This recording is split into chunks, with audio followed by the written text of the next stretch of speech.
लिखने वाला। हाँ, थैंक यू।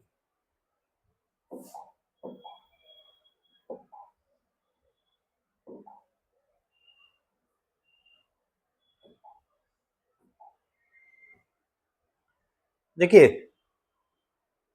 हम लोग को ड्रॉ करना है, मतलब एक एग्जैक्ट ऐसा डायग्राम बने कोई जरूरी नहीं है, लेकिन इसके थीम को समझना है कैसा। कल लास्ट में हम लोग करके चले थे कि फंक्शनल यूनिट ऑफ किडनी क्या होता है, नेफ्रॉन। ठीक है, और ये भी बता के आए हैं कि नेफ्रॉन को अगर हम डिवाइड करते हैं तो किन हिस्सों में डिवाइड कर सकते हैं, दो हिस्से में। एक हो जाएगा ट्यूबुलर नेटवर्क और एक हो जाएगा ब्लड कैपिलरी नेटवर्क, राइट। तो यहां जो आप देखिएगा, हम जरा डार्क कलर चूज कर लें तो समझाने में आसानी होगा। देखिए, ये जो येलो पोर्शन देख रहे हैं ना, ये येलो वाला लाइन जो है ये है ट्यूबुलर नेटवर्क।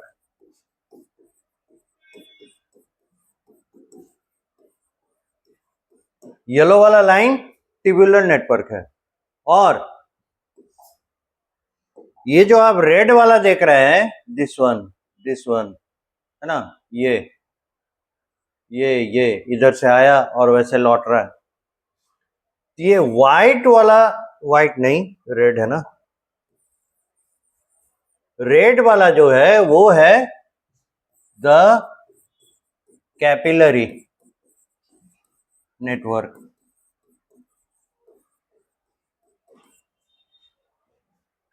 अब देखिए, थीम समझिए, कुछ चीज इसके बारे में हम लोग समझ लें तब नेफ्रॉन को ड्रॉ करने में आसानी होगा। थीम ये है कि ब्लड को आना है नेफ्रॉन में फिल्टर होने के लिए, ताकि इसमें से जो एक्सिटरी मैटर है, वेस्ट है, वो बाहर आ सके। यही थीम है ना। ब्लड को आना है नेफ्रॉन में। अब ब्लड नेफ्रॉन में आएगा किस रास्ते? क्या ये कैपिलरी नेटवर्क से आएगा, सॉरी ट्यूबुलर नेटवर्क से आएगा, या कैपिलरी नेटवर्क से? दोनों में से कौन? तो कैपिलरी नेटवर्क होगा। ब्लड कैपिलरी यानी कैपिलरी, तो कैपिलरी नेटवर्क वो होगा जो कि ब्लड को लेकर आएगा नेफ्रॉन में फॉर फिल्टरेशन। ठीक है।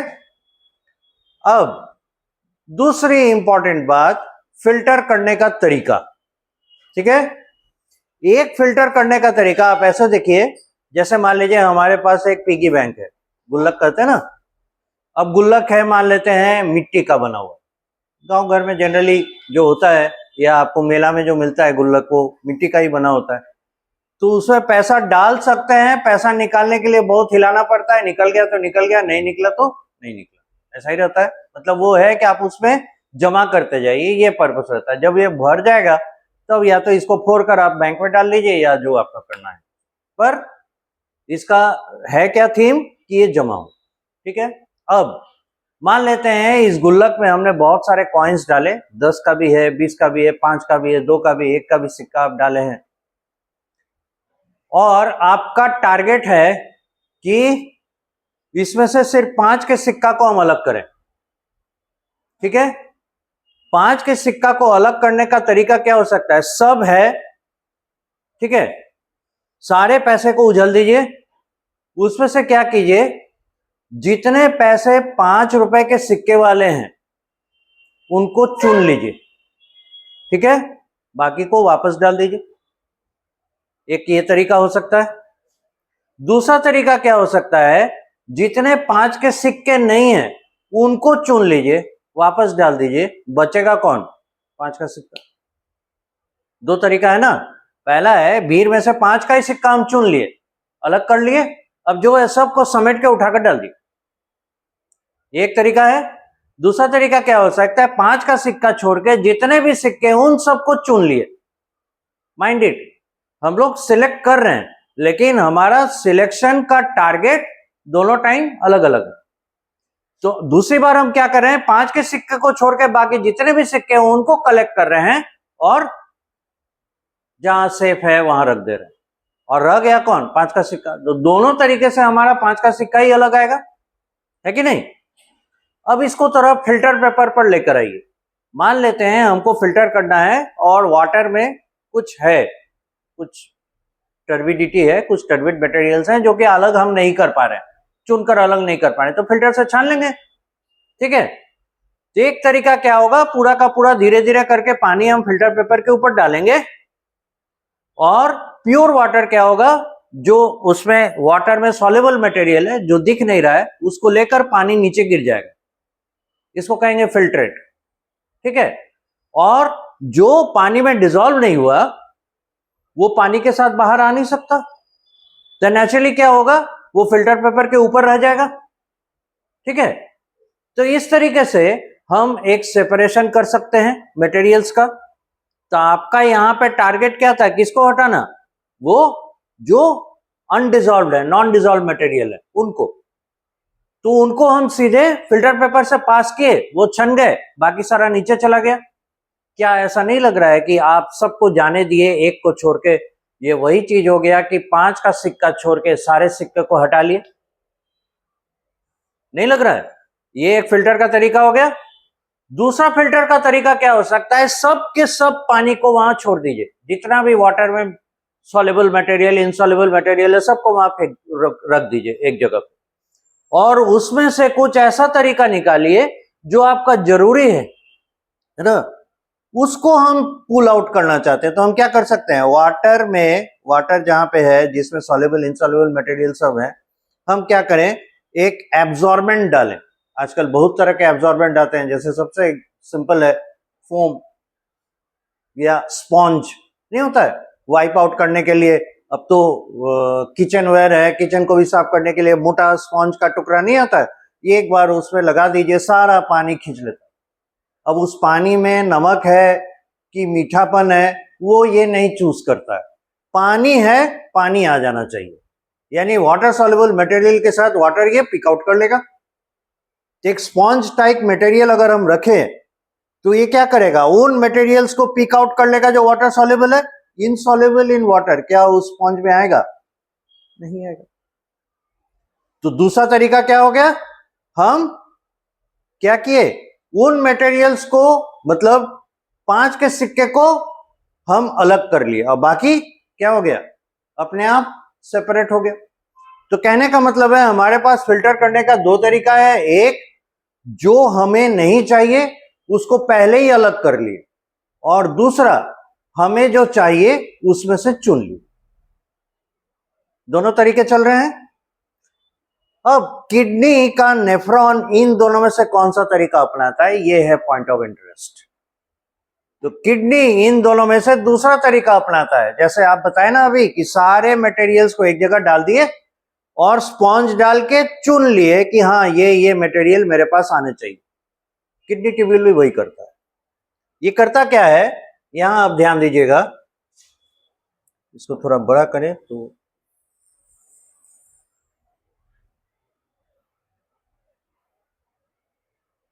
ओके। अब यहां ध्यान दीजिए, ये जो अभी एफरेंट डिफरेंट छोड़ दीजिए, आर्टेरियोल है ना, आर्टेरियोल मतलब स्मॉल आर्टरी, बहुत ही पतला आर्टरी। ठीक है, अब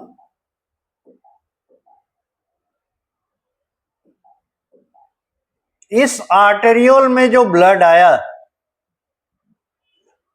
वो ब्लड इस नेटवर्क में, इस ग्लोमेरुलस में एंटर कर रहा है।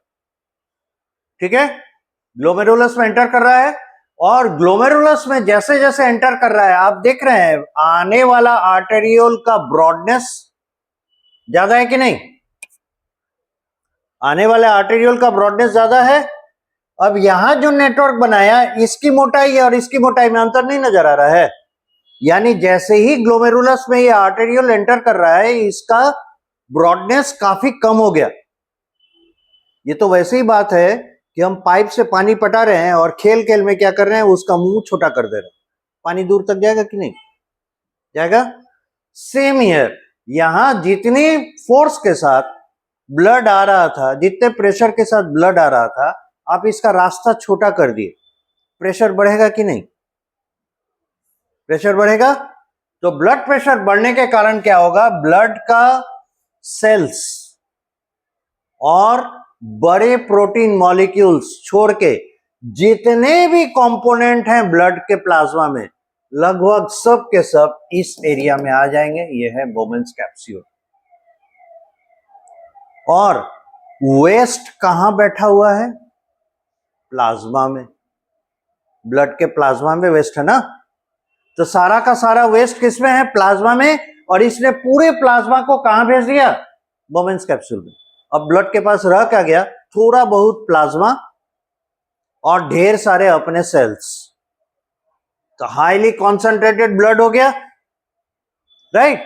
अब ये ब्लड क्या होगा? यहां से बाहर निकलेगा, ये रहा निकलने का रास्ता, यह है आने का रास्ता और यह है जाने का रास्ता। अब जाने के बाद ये खोजता फिरेगा कि अरे मेरा सारा चीज लूट गया, चला गया, बाहर चला गया, हमको वापस चाहिए, वापस दो। तो जो ले गया है उसके इर्द गिर्द नहीं रहेगा, वापस मिलेगा क्या? नहीं ना। जैसे हम किसी को कुछ लेंड किए, कुछ सामान दिए और हम बोले हैं लिमिटेड पीरियड के लिए दे रहे हैं, इसके बाद तुम हमको वापस करना। वो आ नहीं रहा है, हम उसके पास नहीं जाएंगे, तो मेरा सामान वापस करेगा क्या? सवाल ही नहीं उठता। सिमिलरली ब्लड के सारे मटेरियल्स, प्लाज्मा का मैक्सिमम पोर्शन कहां चला गया है? कैपिलरी में। Now it's the duty of the blood to take it back. इसका अब ये काम बन जाता है कि इसको वापस कैसे ले, और इसीलिए कैपिलरी के चारों तरफ घूमता रहता है। और जब इसको वापस मिल जाएगा, तुम कौन हम कौन, चल दिए अपने रास्ते। समझ गए? यही थीम है।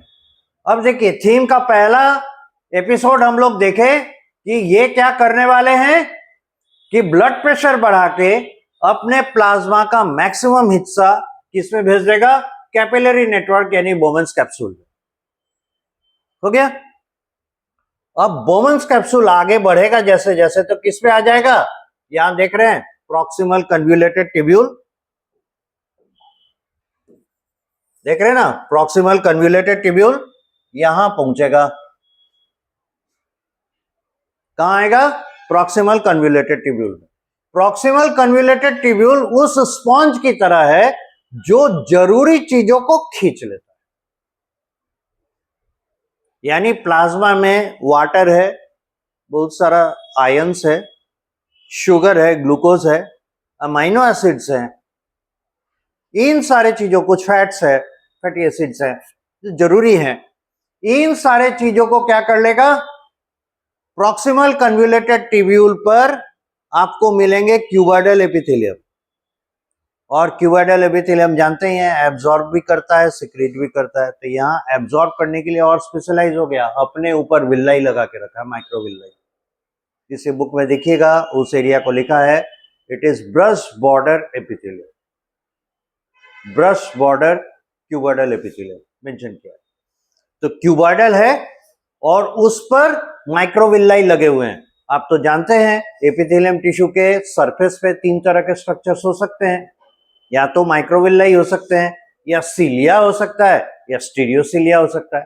यहां इसने माइक्रोविल्लाई रखा है फॉर वन पर्पस कि ये जो जरूरी चीजें हैं इन्हें वापस ले आए, एब्जॉर्ब कर। ठीक, तो ये उस स्पॉन्ज की तरह है जो जरूरी चीजों को खींच लेगा। खींच लिया, अब जो बच गया that is a waste, that is a waste. अब इस वेस्ट में अधिकतर जो मटेरियल है वो है वाटर। ठीक है, तो देखिए कैपिलरी ने यहीं पे अपना खोया हुआ इंपॉर्टेंट चीज वापस प्राप्त कर लिया। कहां से? प्रॉक्सिमल कन्व्यूलेटेड ट्यूब्यूल से। तो प्रॉक्सिमल कन्व्यूलेटेड ट्यूब्यूल के सेल्स, ये वाला एरिया, ये देख रहे हैं ना, प्रॉक्सिमल कन्व्यूलेटेड ट्यूब्यूल, इसका एरिया ये वाला है, ऐसे करके उतरा ना, ये यहां से यहां तक का ट्यूब, प्रॉक्सिमल कन्व्यूलेटेड ट्यूब्यूल। ठीक है, तो ये चीजों को जो एब्जॉर्ब करेगा, अपने अंदर रखते जाएगा तो मुटाता जाएगा, है ना। ये खींचने के बाद ब्लड कैपिलरी, ये जो अगल बगल से कैपिलरी गुजरा है ना, ब्लड कैपिलरी, वो और इस ट्यूब्यूल, इन दोनों के बीच के एरिया में इन्हें डंप कर देगा। राइट। अब आपको हम बता चुके हैं, जानते हैं क्या? ये एक लाइन देख लीजिएगा, मोरलेस this is a line, above this line is cortex and below this line is medulla. इस कॉन्सेप्ट को बहुत ध्यान से समझिएगा। जिसमें देखिए, इसमें हमको लिखना कम है, समझना ज्यादा है। अगर आप समझ गए, फिर एक्सक्रीटरी सिस्टम यानी किडनी और किडनी ट्यूब्यूल से रिलेटेड जितने क्वेश्चंस हैं फ्लॉलेसली आपसे बनेंगे। कॉन्सेप्ट समझना जरूरी है। क्वेश्चन क्या पूछता है, ये देखिए, कहेगा क्या, यहां पर जो पीसीटी ने जिन चीजों को एब्जॉर्ब किया, क्या वो डायरेक्ट कैपिलरी, ब्लड कैपिलरी खींच सकता है? आप कहेंगे नहीं। क्यों? क्योंकि एब्जॉर्ब मटेरियल को ये डंप करेगा कहां? दोनों के बीच के टिश्यू में। अब अगला सवाल, ठीक है, आप कह रहे हैं टिश्यू में जाएगा, उस टिश्यू का नाम बताइए, क्या वो मेडुला है या वो कॉर्टेक्स है? आप क्या कहेंगे? It is cortex. जो किडनी हम लोग बनाए थे कल, इस किडनी का ऐसे हिस्सा डेवलप किए थे ना, ये था कॉर्टेक्स बाहरी हिस्सा, और ये था मेडुला। याद आ रहा है? ये अंदरूनी हिस्सा।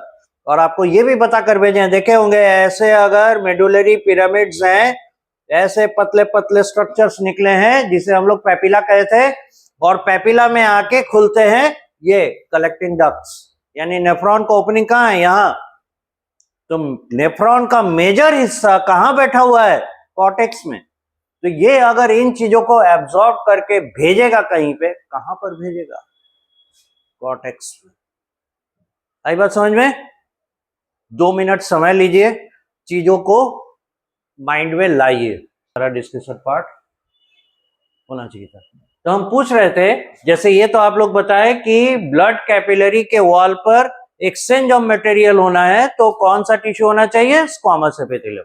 Now with the same logic, Bowman's capsule के वॉल पे कौन सा टिश्यू होना चाहिए? It is none other than the squamous epithelium.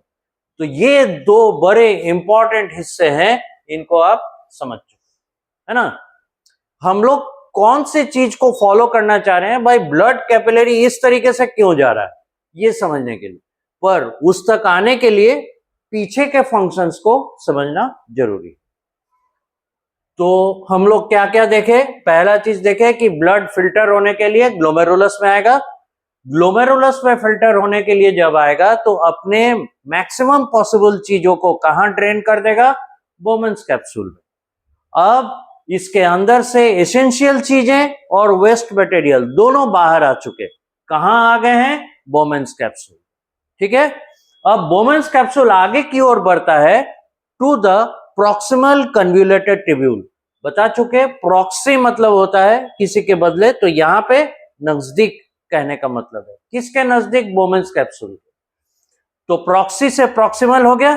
कन्व्यूलेटेड, कन्व्यूलेटेड कहते हैं, आया है टर्म कन्व्यूलेशन से, जिसका मतलब है काफी घुमा हुआ, अप्स एंड डाउन्स बहुत है। तो आप देख सकते हैं कन्व्यूलेटेड ट्यूब्यूल, देख रहे हैं, अप्स एंड डाउन्स बहुत है, बहुत टेढ़ा मेढ़ा है ना। ऐसे गया, फिर ऐसे आया, फिर ऐसे गया, फिर ऐसे आ रहा है, देख रहे हैं, यहां से। तो इसीलिए इसको कन्व्यूलेशन है तो कन्व्यूलेटेड कर दिया। और बहुत ही पतले ट्यूब है, इसीलिए इनके लिए टर्म यूज होता है ट्यूब्यूल। So simple. सो इसीलिए इसका नाम पड़ा प्रॉक्सिमल कन्व्यूलेटेड ट्यूब्यूल। ठीक है। और प्रॉक्सिमल कन्व्यूलेटेड ट्यूब्यूल का काम क्या है? जो भी एसेंशियल मटेरियल्स हैं, उन सारे एसेंशियल मटेरियल्स को जो इसमें अभी आया है एज ए फिल्ट्रेट, उसमें से एब्जॉर्ब कर लेना, और एब्जॉर्ब करके उसको कहां पहुंचा देगा? क्या ये डायरेक्ट ब्लड कैपिलरी में भेज सकता है? नहीं, ये भेजेगा कहां? सराउंडिंग टिश्यू में, और सराउंडिंग टिश्यू है कॉर्टेक्स। तो ये भेजेगा कहां? कॉर्टेक्स में। ठीक है। अब आगे देखिए, यहां से ये ट्यूब आगे की ओर बढ़ता है और इसका नाम हो जाता है descending limb of loop of Henley. तो ये जो लूप आप देख रहे हैं ना, घुमाओ, यू शेप्ड स्ट्रक्चर, इसको लूप कहते हैं, और इसी लूप के लिए नाम है loop of Henley, Henle's loop कहते हैं इसको। ठीक है। तो हेनले लूप में ये आने का रास्ता है ना, ये आने का रास्ता अप्रोच रोड है ना। और एक चीज देखिए, लूप ऑफ हेनले कहां है? इसके ऊपर है या इसके नीचे? तो इसके नीचे है। तो जब किसी चीज को ऊपर से नीचे आना होगा तो डिसेंड करेगा ना, उतरेगा ना। इसीलिए इस ट्यूब का नाम पड़ गया डिसेंडिंग लिम्ब। लिम्ब मतलब टंगरी, पैर, कुछ भी, तो डिसेंडिंग लिम्ब है ना, और किसका, लूप ऑफ हेनले तक आने का रास्ता है, इसलिए descending limb of loop of Henley पर गया नाम। बात समझ गए? अब लूप ऑफ हेनले से इसे ऊपर की ओर जाना है, ऊपर जाना है, एसेंड करना है, इसीलिए दूसरा वाला हो गया ascending limb of loop of Henley. ठीक है, नाम के ऊपर समझ में आ गया, ये डिसेंडिंग लिम्ब, वो एसेंडिंग लिम्ब। तो पीसीटी, प्रॉक्सिमल कन्वोल्यूटेड ट्यूब्यूल के बाद जो अगला आएगा वो है descending limb of loop of Henley. फिर कौन आएगा, loop of Henley. Loop of Henley के बाद आएगा एसेंडिंग लिम्ब, ऊपर की ओर चढ़ना, और ऊपर की ओर चढ़ते ही फिर अपने आदत से बाज नहीं आएगा, खूब घूमेगा, ऐसे ऐसे कन्वोल्यूशन के बाद जाएगा। तो कन्वोल्यूटेड ट्यूब्यूल ये हो गया है ना, ये कन्वोल्यूटेड ट्यूब्यूल हो गया।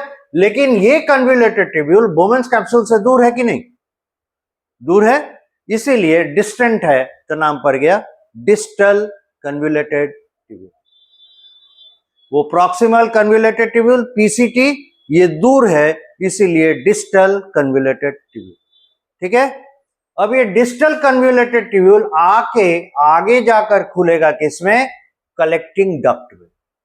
ठीक है, और ये कलेक्टिंग डक्ट आगे जाकर एक बड़े से ट्यूब में खुलता है, वो है लार्जर कलेक्टिंग डक्ट, और लार्जर कलेक्टिंग डक्ट जाके ओपन होगा किसमें, तो इन एरियाज में, ये जो स्पाइक्स देख रहे हैं उसमें।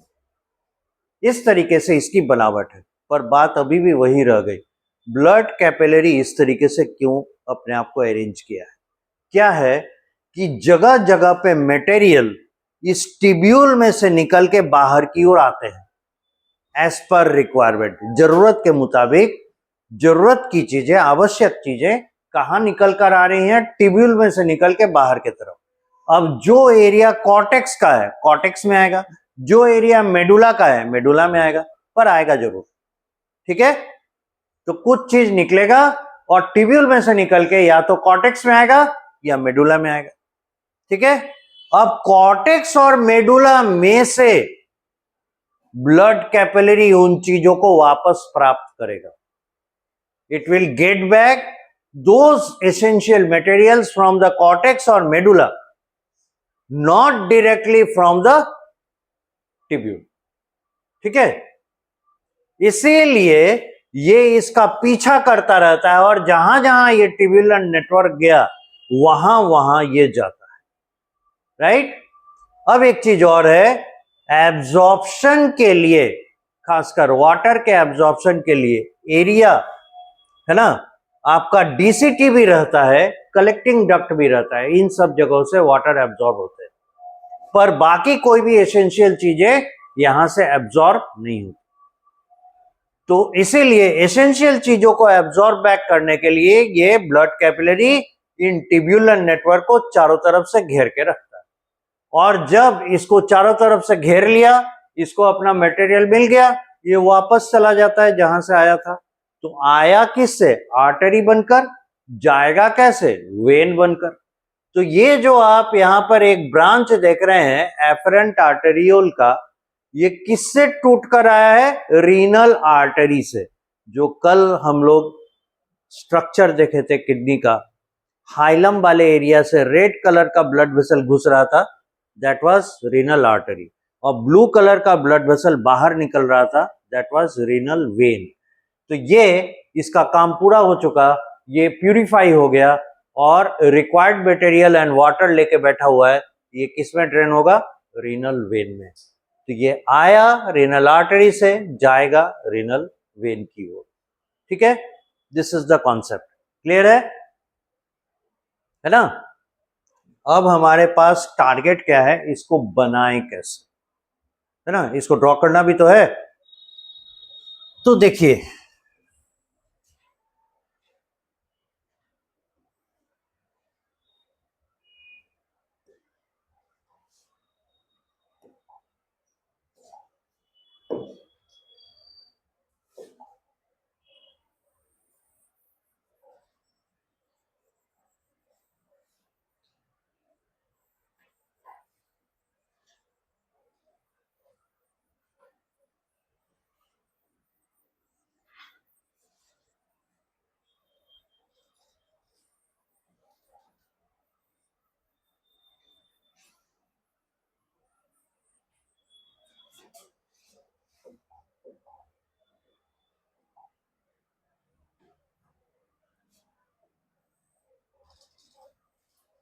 बहुत ही सिंप्लीफाइड डायग्राम रखिए।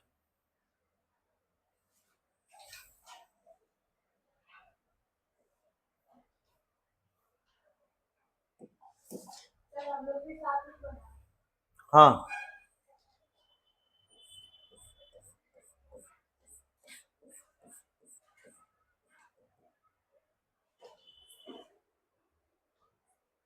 यहां तक कीजिए।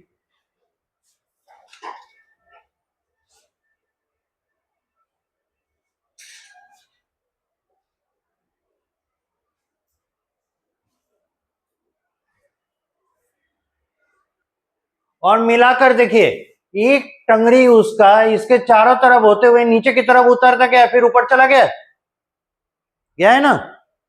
Get the theme. मेरा फोन साउंड किया। हाँ,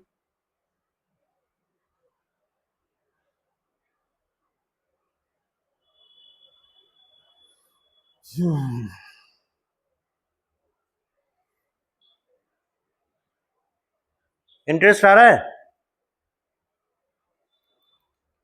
मुस्कान का सुनना जरूरी है। तबीयत खराब है फिर भी मन लग रहा है। क्लास आया कीजिए, चाहे कुछ भी हो, है ना, कोशिश कीजिए कम से कम। तबीयत तो रहता ही है, क्या किया जाए। देखिए, एक बात हम जानते हैं, जो अर्ली स्टेजेस में, अर्ली एजेस में बीमार रहता है ना, लेटर एज में वो बहुत, मतलब क्या कहते हैं, हेल एंड हार्टी रहता है। हमसे बड़ा एग्जाम्पल कोई नहीं है। हम 2003 तक, जिस समय पटना जैसे शहर में 10,000 रुपए कमाने वाला अपने 4 आदमी के परिवार के साथ आराम से रह सकता था, उस समय 2,000 रुपए का मेडिसिन पर मंथ खाते थे टू फाइट माई एलर्जी। और 2003 के बाद 26 जनवरी, अभी भी याद है, 26 जनवरी 2003 के बाद हम 1 रुपए का मेडिसिन हेल्थ को ठीक रखने वाला, खासकर एलर्जी के अगेंस्ट में, तो खा ही नहीं। कभी कभार once in a blue moon, जैसे एक बार कस के बीमार पड़े, वो कोविड हुआ था, और वो भी कोविड का इफेक्ट कोई खास था नहीं। उसी कंडीशन में हम सारा काम किए जा रहे हैं। ऑफकोर्स बढ़िया से कवर होके, ये नहीं कि किसी को फैला दिए, फैला भी नहीं है, पर किसी को लग नहीं रहा था कि कोविड हुआ। एक दिन बहुत ज्यादा तबीयत खराब हुआ।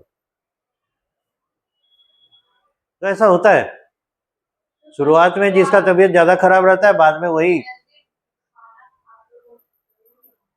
हम जो चीज नहीं करते थे वो था वर्कआउट। जिस तरीके से करना चाहिए उस तरीके से नहीं करते थे। डेली यहाँ आने के पहले भी करके आए। इसीलिए आप लोग को कहते हैं, हम सुबह जिस समय निकलते हैं, जिस समय घर जाते हैं, इतना देर तो आप लोग सोते होंगे या सो के निकाल देते होंगे, मतलब आइडल। बिना वर्कआउट के खड़ा नहीं हो सकते आप। एक सिंगर हो, एक परफॉर्मर हो, जिसको लंबे समय तक काम करना है, उसको वर्कआउट करना है। और ये बात हमको बचपन में ही समझ में आ गया था। जानते हैं, जब हम बहुत छोटे थे तो मेरे एक मौसा जी हैं, वो योगा टीचर थे गवर्नमेंट स्कूल में। तो कहते थे कि देखो बेटा, एक बात समझो कि हम लोग तो दिमाग वाले हैं, भगवान हम लोग को दिमाग दिया है, इसके बदले में हम लोग बहुत सारा चीज सैक्रिफाइस कर दिए। हम लोग हर चीज को समझना चाहते हैं, तो जब तक समझ में बात नहीं आती हम लोग करते नहीं है। अब समझने की बात है तो तुम समझो, कुत्ता को देखो खड़ा होते हुए, जब सोया हुआ रहता है उसके बाद उठता है कैसे, तो सबसे पहले स्ट्रेचिंग करता है। चिड़िया को देखना, तो घर में गौरैया आती है, टाइम टू टाइम देखना, ऐसे एकदम पूरा अपने आप को कर लेगा, पूरा बॉडी फैल जाएगा, गर्दन ऐसे ऐसे करेगा, उसके बाद पूरा ऐसे देह झाड़ेगा, फिर फ्लाई करता है। और अचानक से उस समय अगर कोई अटैक कर दिया, that is the point of time it will be caught. और बिल्ली इसी समय का इंतजार करता है, उसी समय उसको अटैक करता है जिस समय वो पूरी तरीके से एक्टिव नहीं है। एक बार अगर एक्टिव हो गई, फिर बिल्ली का कुवत नहीं है कि उसको हिट कर सके, पकड़ सके। चूहा देखना, वो बहुत डायनेमिक है, इसलिए चूहा को पकड़ना बिल्ली अपना खेल नहीं, अपना प्रैक्टिस समझता है। चूहा को मारेगा नहीं, उसके साथ खेलेगा। खेलता क्या है, उसको दौड़ाता है, डराता है, उसके पीछे पीछे अपना एक्सरसाइज करता है, अपना एक्टिविटी लाता है। तो कोई भी जो कॉमन एनिमल है आपके आसपास, वो बिना वर्कआउट के नहीं रहता है, उसको दिमाग भी नहीं है, तो भी वो वर्कआउट करता है। तो आप तो दिमाग वाले हैं, आपको समझना चाहिए कि इसका कितना इंपॉर्टेंस है। ह्यूमन को अब जो है यही स्थिति रह गया, उसको अपने नेचर से सीखना है। पहले क्या था, कोबरा टॉक्सिन के अगेंस्ट पे कोई दवाई नहीं था, पर सांप और नेवला का लड़ाई होता है, अब देखिए, पर कभी भी सांप डंक मारे, कोबरा जैसा सांप अगर नेवला को डंक मारे, ये नहीं मरता है। तो उसके अंदर में इसके अगेंस्ट में रेजिस्टेंस है क्या? नहीं। देखने वाले जो लोग इसका दवा जानते हैं, वो ये देखते हैं कि जब भी नेवला सांप के साथ लड़ता है, उस जगह पे लड़ता है जहां अगल बगल में झाड़ी हो, और एक पर्टिकुलर काइंड का हर्ब है वो वहां पर हो, तभी वो लड़ता है। अब उस हर्ब से फायदा क्या है? क्या ये इंडिकेशन है? इंडिकेशन ये है कि जैसे ही उसका फ्रॉन कहते हैं ना, फन, जैसे ही उसको डंक उसका लगता है, दौड़ता है सीधे और उस हर्ब पे जाके अपना मुंह, बॉडी, वो पार्ट रगड़ता है जहां पे उसको डंक लगा है, और थोड़ी देर के बाद फिर आता है और फिर उससे लड़ता है। तो जब पता किया गया तो पाया गया क्या कि उस हर्ब में एंटी वेनम प्रॉपर्टी है। इस तरीके से हम लोगों ने एंटी वेनम हर्ब खोजा। हमें कहां पता था? We got it from nature. इसलिए अपने आसपास की चीजों से सीखना चाहिए, उसको गौर से देखिए ऐसा हो क्यों रहा है, हाउ एंड वाई। ये अगर आप नोटिस कीजिएगा तो आपके सारे 80% समस्या का समाधान आपको मिल जाएगा। चलिए, बहुत हो गया, अब इस पर आए।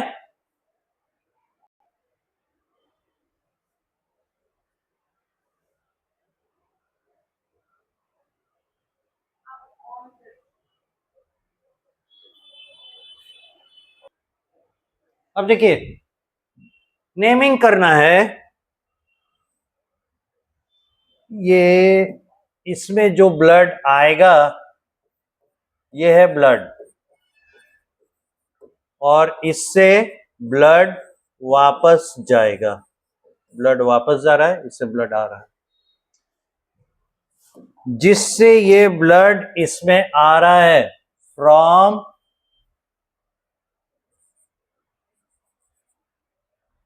Renal artery. इसमें ब्लड किससे आ रहा है? फ्रॉम रीनल आर्टरी, और इससे ब्लड वापस जा रहा है, टू कर दीजिए, है ना, टू मतलब तक, to renal vein. Renal artery से ब्लड आया, रीनल वेन तक गया और प्योर हो गया, वेस्ट इससे बाहर निकल गया। ठीक है, आपको ऐसा नहीं लग रहा है? ये वैसा ही मॉडल है जैसा कि लंग के एल्वियोलाई के पास ब्लड डीऑक्सीजनेटेड लेकर आ रहा था, अब ब्लड ऑक्सीजनेट होकर निकल रहा था, वैसा ही है ना। आया प्यूरिफाई होने के लिए, गया निकल के।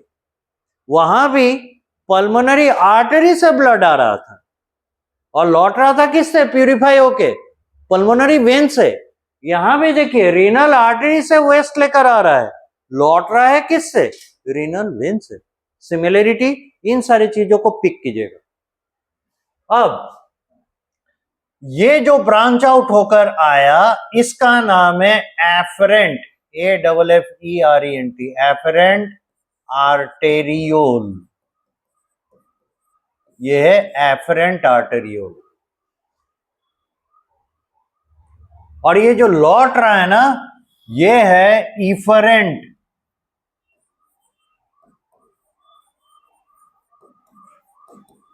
आर्टेरियोल। वो है इफरेंट आर्टेरियोल।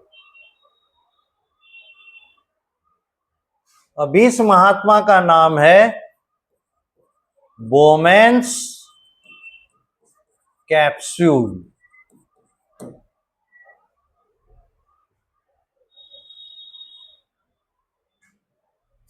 MA है, बोमेंस कैप्सूल।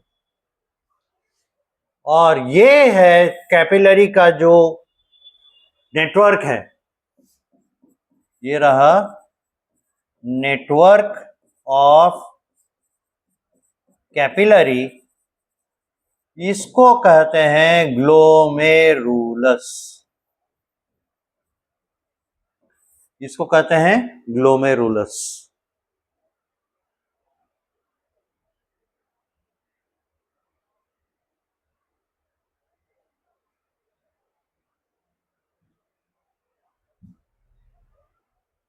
हो गया यहां तक? अब एक बात,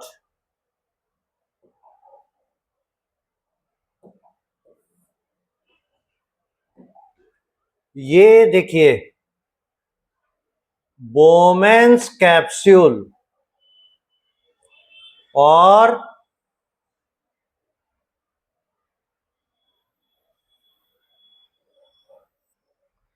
बड़ा सा घेरा देख रहे हैं, इसका कलर चेंज करें, इससे नहीं ठीक होगा। ये कलर ठीक है। ये देखिए,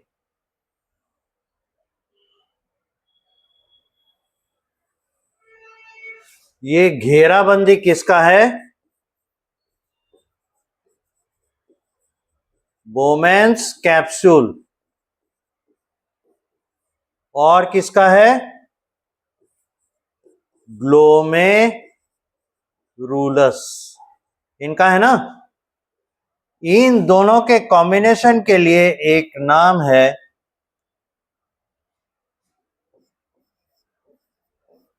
मल्पीजियन बॉडी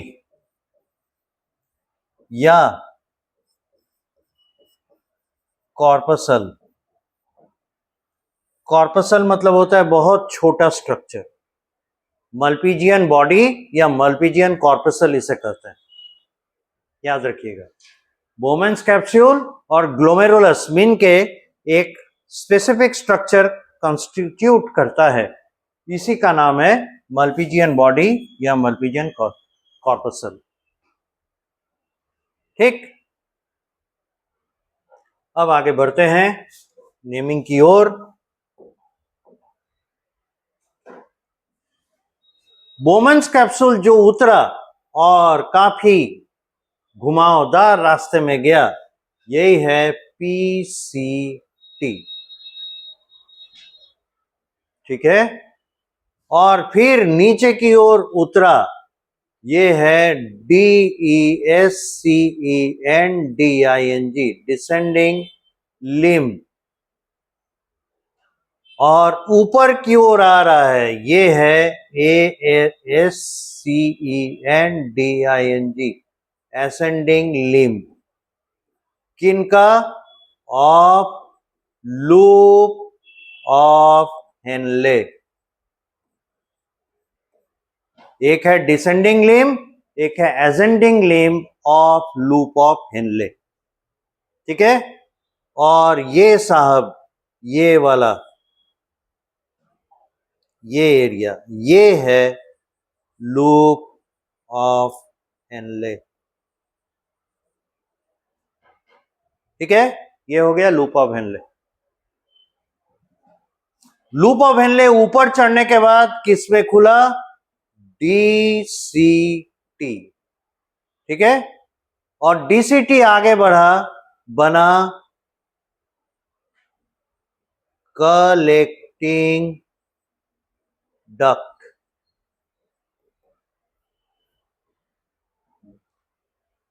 तो अगर ये कलेक्टिंग डक्ट है, ये कौन खेत की मूली? ये भी कलेक्टिंग डक्ट है, ये भी कलेक्टिंग डक्ट है, ये भी कलेक्टिंग डक्ट है, ये भी कलेक्टिंग डक्ट है। पॉइंट इज, बहुत सारे कलेक्टिंग डक्ट किसी एक कॉमन ओपनिंग में खुलते हैं, एक कॉमन ट्यूब में खुलता है, इसी को कहते हैं लार्जर, बड़ा, लार्जर कलेक्टिंग डक्ट। इसी के लिए टर्म यूज होता है लार्जर कलेक्टिंग डक्ट। हम लोग किसको पूरा किए हैं? कैपिलरी को नहीं, ट्यूब्यूलर नेटवर्क को पूरा किए हैं। अभी कैपिलरी नेटवर्क पूरा होना बाकी है। राइट, उस तरफ जगह नहीं दिख रहा है, अब इस तरफ हम लोग थोड़ा यूज करेंगे जगह का। ये देखिए, ये नीचे की ओर उतरते हुए चारों तरफ से घेराबंदी करते हुए आगे की ओर बढ़ रहा है। ये जो नेटवर्क है ना ब्लड कैपिलरी का, इस ब्लड कैपिलरी के नेटवर्क को कहते हैं पेरी टिब्यूलर नेटवर्क। पेरी मतलब चारों तरफ, पेरीफेरी, टिब्यूलर टिब्यूल का नेटवर्क। तो ये हो गया ये पूरा समूचा पेरी टिब्यूलर नेटवर्क। ये समूचा हो गया पेरी टिब्यूलर नेटवर्क। और इसी के लिए एक नाम यूज होता है, वासा रेक्टी।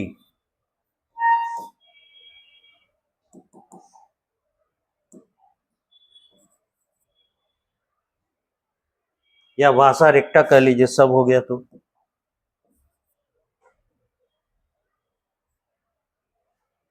वासा रेक्टा, ये पेरीटिब्यूलर नेटवर्क है, इसका नाम है। पेरीफेरी, पेरीफेरी पे है किसके? टिब्यूल के।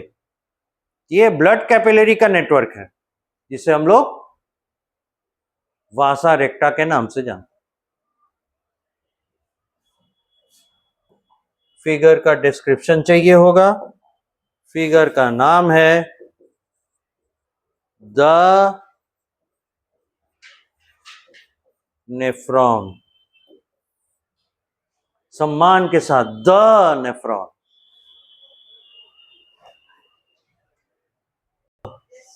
Good one. अब एक बात और यहीं पे हम लोग मार्क करते चलें कि देखिए लगभग लगभग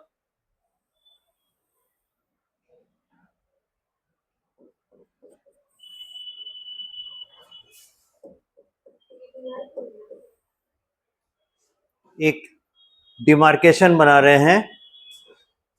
इस लाइन के ऊपर का हिस्सा, नीचे का हिस्सा क्या कहलाएगा? ऊपर का हिस्सा है कॉर्टेक्स, नीचे का हिस्सा है मेडुला। ठीक है, तो आप पेंसिल से एक लंबा लाइन खींच सकते हैं ताकि आपको दिक्कत नहीं हो समझने में। और ये बता दीजिए कि यहां से कॉर्टेक्स का एरिया, इसके नीचे मेडुला का एरिया। जब आप कॉर्टेक्स और मेडुला को बाइफरकेट कर चुके, आपसे अगर पूछे बताइए तो इस नेफ्रॉन का मैक्सिमम एरिया कहां पड़ा हुआ है? कॉर्टेक्स में। Very good. और बहुत छोटा सा एरिया कहां पर दिख रहा है? मेडुला में।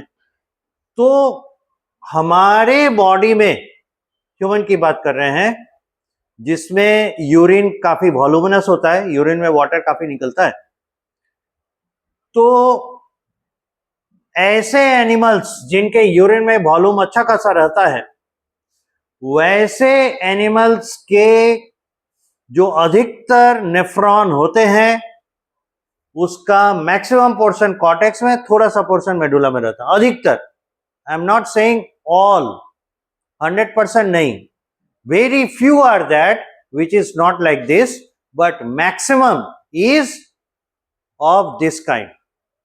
तो जो भी नेफ्रॉन अपना लूप ऑफ हेनले बहुत छोटा रखता है, ये जस्ट डिप करके वापस आ जाता है। ऐसा कहता है ना, डुबकी लगा के पानी से बाहर आ गए, लाइक दिस। मेडुला में डुबकी लगाया, वापस कॉर्टेक्स में चला गया। ऐसा इस तरह का जिनका रहेगा रवैया, उनको हम लोग कहते हैं कॉर्टिकल नेफ्रॉन्स। आई बात समझ में?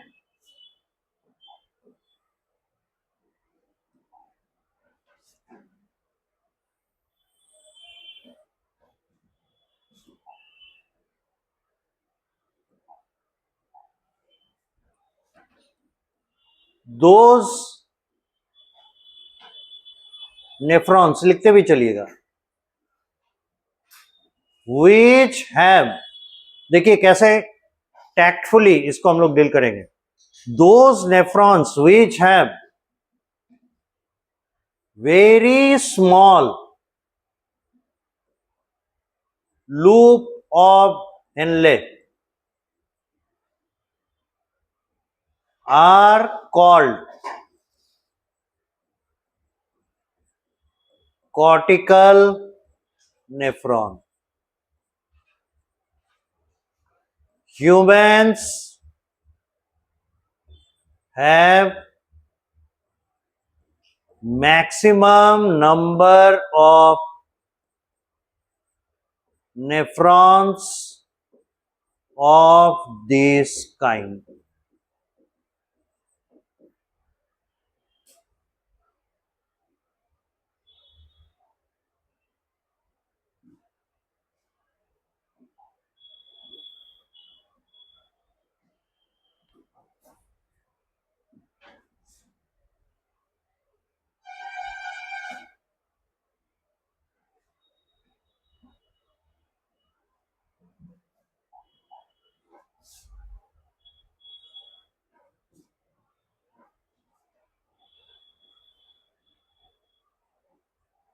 Sum of human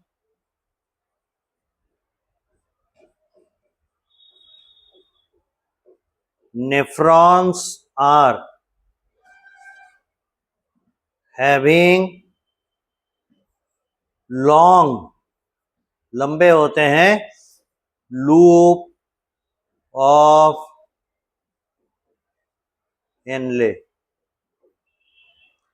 कुछ ऐसे नेफ्रॉन्स होंगे ह्यूमन बॉडी में, ह्यूमन की किडनी में, जिनका लूप ऑफ हेनले लंबा होता है. लंबा होता है तो कहां जाएगा? मिडुला में घुसेगा, है ना? Those are called medullary nephrons. Human kidney में बहुत कम नेफ्रॉन्स मेडुलरी नेफ्रॉन होते हैं, अधिकतर कॉर्टिकल नेफ्रॉन होते हैं. यानी हमारे नेफ्रॉन का अधिकतर हिस्सा कहां पाया जाएगा? कॉर्टेक्स. ठीक है,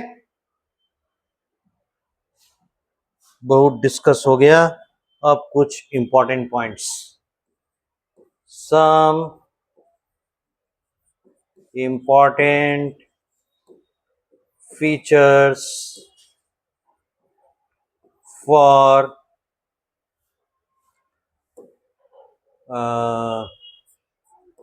knowledge.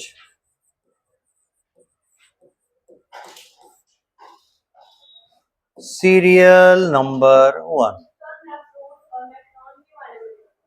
हाँ, इसको डिस्कस करेंगे. पहला important feature, the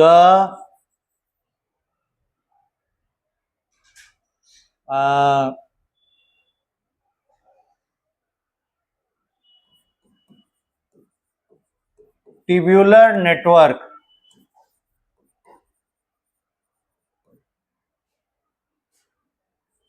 has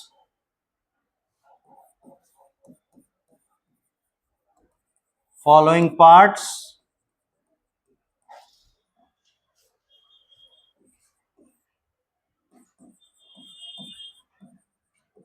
Bowman's capsule,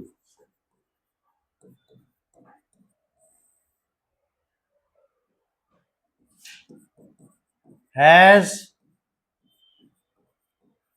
specialized cells called podocytes.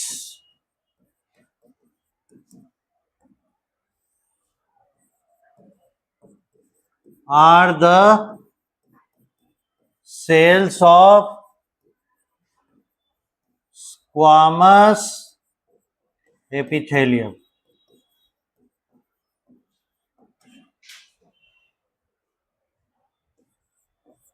Second, Bowman's capsule के बाद अगला आ जाएगा पीसीटी, प्रॉक्सिमल कन्व्यूलेटेड ट्यूब्यूल. एक चीज यहां जोड़ना है।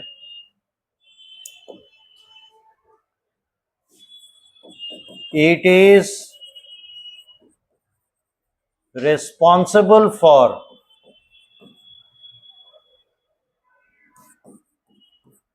filtration of blood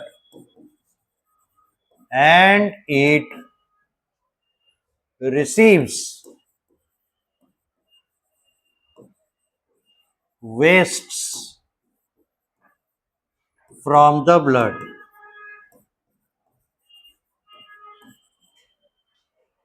साथ ही साथ फंक्शन में होना चाहिए। तो वोमेंस कैप्सूल का काम है फिल्टर कर लेना ब्लड को, और ब्लड को फिल्टर करने के बाद उसके वेस्ट को रिसीव कर लेना। This constitutes the filtrate.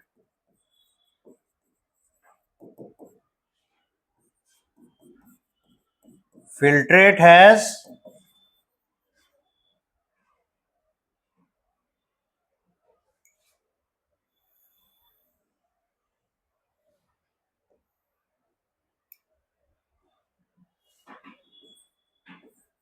all the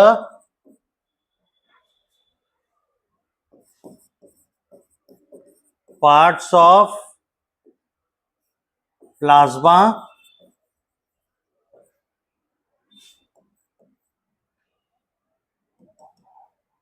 except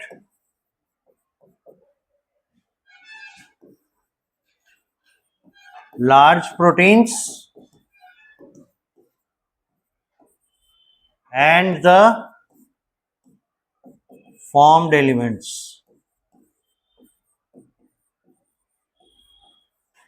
blood cells और लार्जर प्रोटीन मॉलिक्यूल्स इसमें एंटर नहीं करते।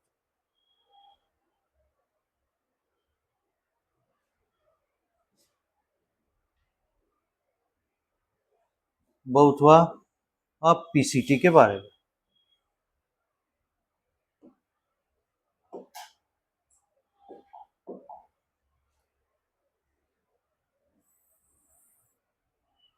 Proximal convoluted tubule.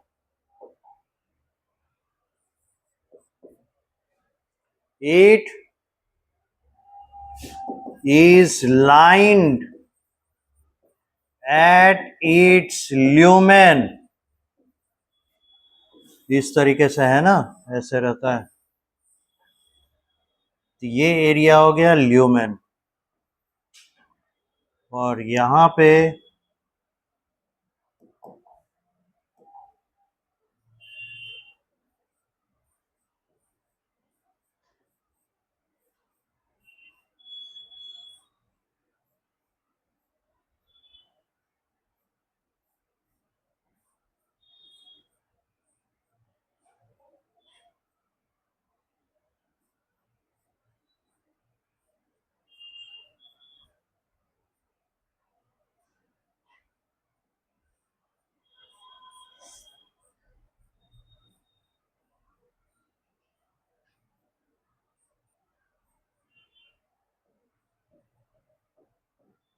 इस तरीके से ल्यूमेन रहेगा।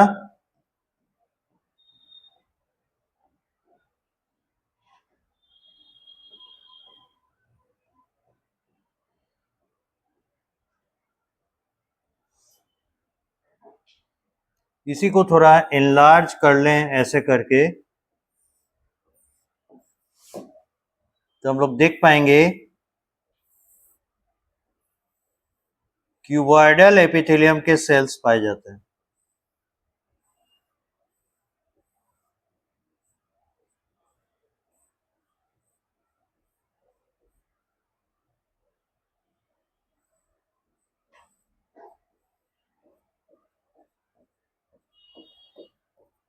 और इनके सरफेस पे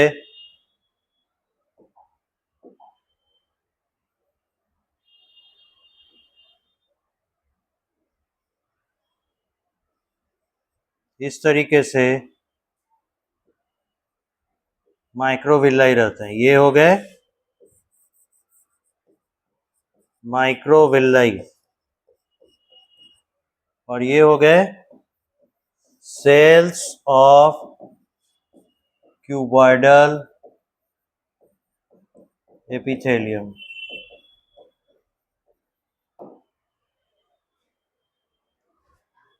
यहाँ तक पूरा कीजिए। अब इस तरीके से इसके स्ट्रक्चर्स के होने का लॉजिक क्या है? लॉजिक ये है कि एक तो क्यूबॉइडल एपिथेलियम जिसका दो तरह का फंक्शन होता है, या तो सिक्रेशन या फिर एब्जॉर्प्शन, और दूसरा है इसके ऊपर माइक्रोविल्लाई, जिसका मतलब ये सीक्रेट तो करने नहीं जा रहा है भाई, ये जा रहा है एब्जॉर्ब करने। और इसने स्पेशलाइज्ड माइक्रोविल्लाई इसीलिए लगाए ताकि इसका एब्जॉर्प्शन इसके सरफेस से हो सके। तो इसका फंक्शन क्या हो जाएगा? It absorbs the essential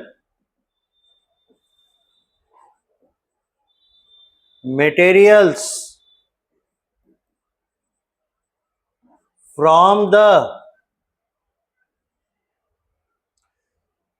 filtrate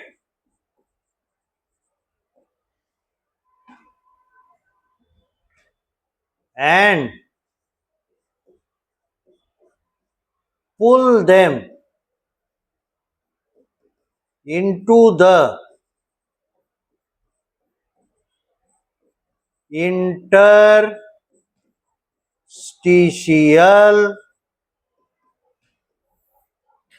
space,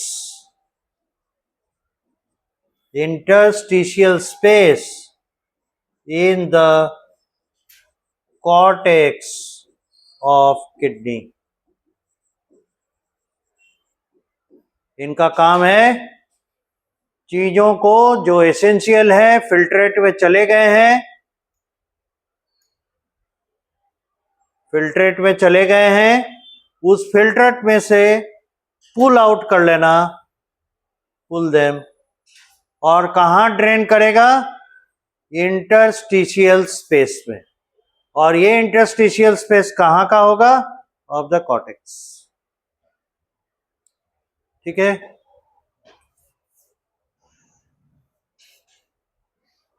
अब हो गया था।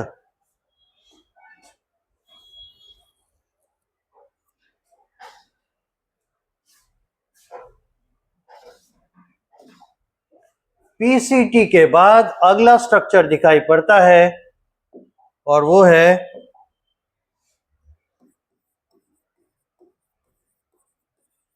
Descending limb of loop of Henley.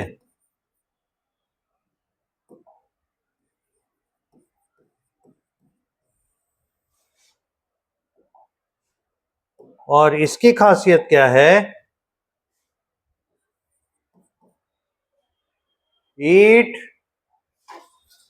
Has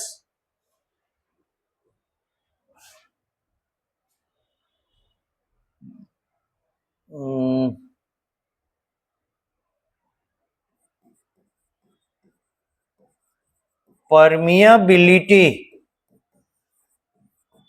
for water, but it is impermeable for sodium chloride, यानी sodium ion and chloride ion, इनके लिए ये इम्परमेबल होता है। ठीक है, ये नीचे की ओर उतर रहा है ऐसे, ये हो गया डिसेंडिंग लिम्ब। यहां वाटर है, सोडियम क्लोराइड है, तो इससे H2O बाहर आएगा, सोडियम क्लोराइड नहीं आएगा। ठीक है, दिस इज द लॉजिक। इसके बाद सी हो गया ना, D, this is loop of Henle. पहला पॉइंट, इट लाइज, ये रहता है, लिखते भी चलिएगा साथ ही साथ, it lies in the medulla first of all. भाई कैसा भी हो, मेडुलरी नेफ्रॉन हो चाहे कॉर्टिकल नेफ्रॉन हो, लूप ऑफ हेनले हमेशा मेडुला में ही पाया जाए। ठीक है, तो it lies in the medulla. Serial number 2 इसके बारे में, इट इज नॉट परमिएबल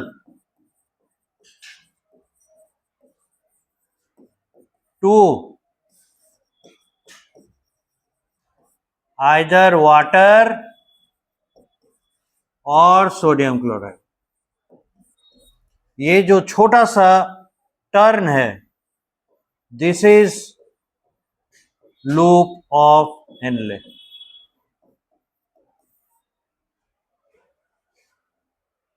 तो इसकी खासियत है, ये दोनों में से किसी का साथ नहीं देता। डी के बाद सीरियल नंबर ई, ये है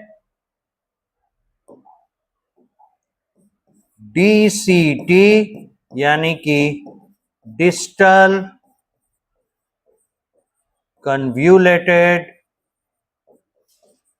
ट्यूब्यूल। ये है डिस्टल कन्व्यूलेटेड ट्यूब्यूल।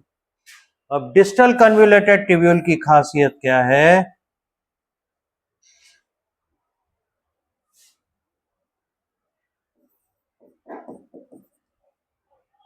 सॉरी, डिस्टल कहाँ, अभी तो पहले आएगा असेंडिंग लिम्ब ना, sorry,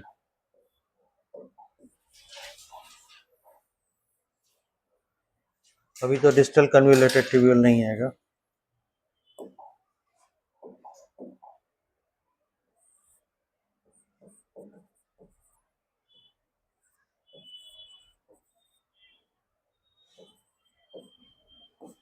ascending limb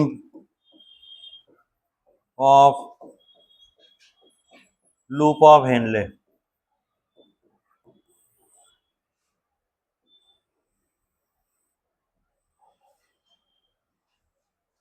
like this, और ये परमेबल होता है सोडियम क्लोराइड के लिए। इसमें सोडियम क्लोराइड और वाटर दोनों होगा, पर वाटर इससे बाहर नहीं आ सकता। ठीक है, तो ये ऊपर की ओर चढ़ता है और परमेबल होता है सोडियम क्लोराइड के लिए। It is impermeable, अपारगम्य, impermeable for water, but is permeable for the sodium chloride.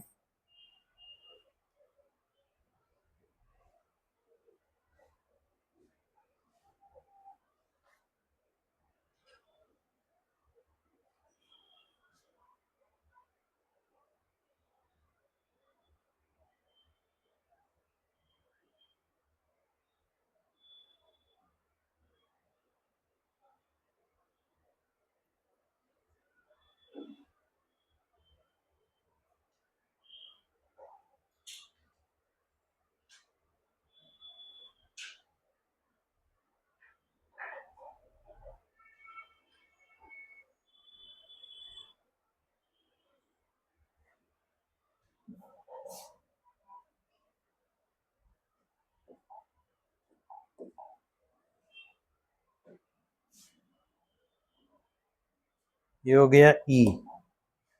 अब आ जाइए F, और ये हो जाएगा DCT, यानी distal कन्व्यूलेटेड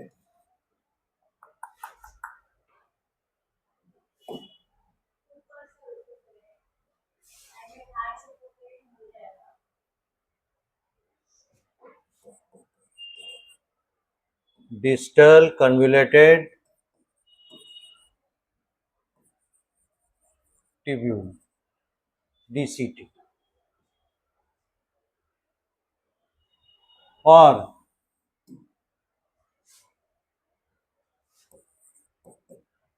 it is the portion of a nephron that is a target for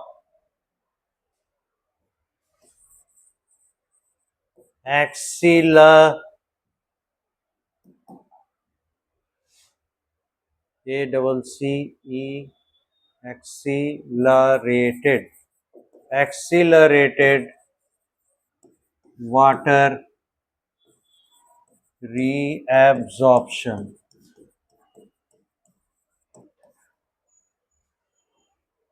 तेजी से पानी खींचने के लिए ये जगह होता है when it is used.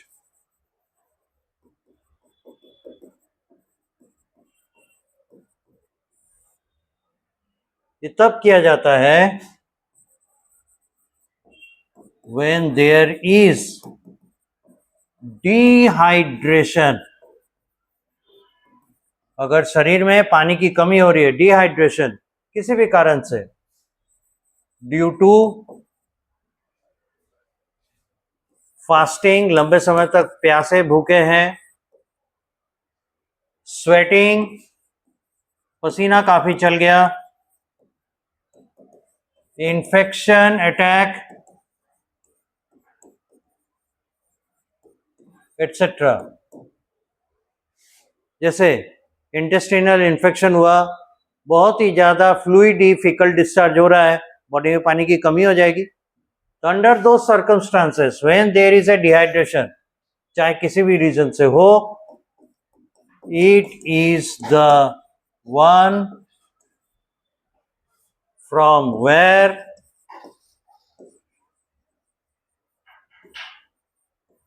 Water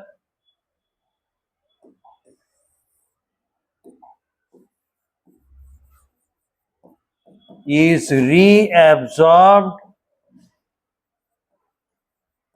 into the intestinal space to produce highly concentrated urine. काफी कॉन्सेंट्रेटेड यूरिन प्रोड्यूस करने के लिए ये जगह body as a target use करता है. एफ के बाद G, collecting duct.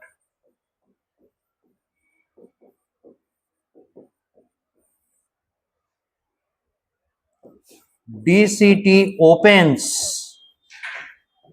into collecting duct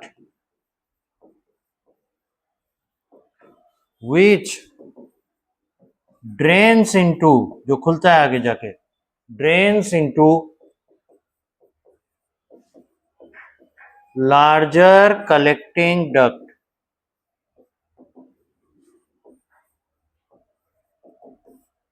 जो आगे जाके लार्जर कलेक्टिंग डक्ट में खुलता है. Point number 1.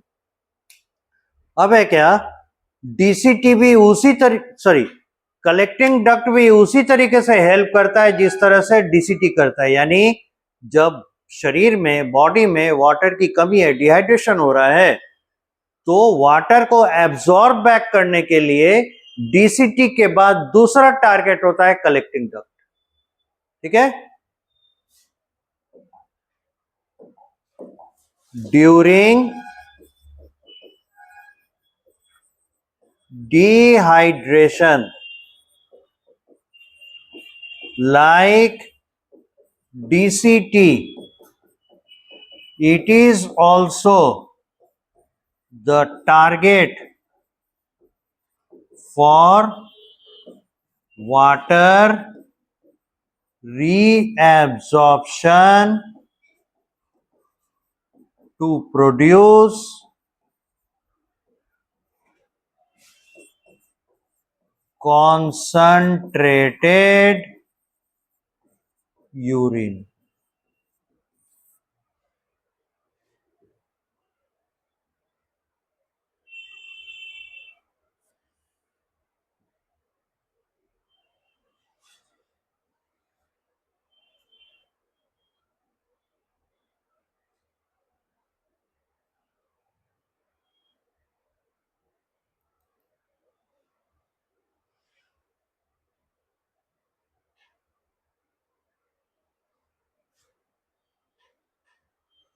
हो गया?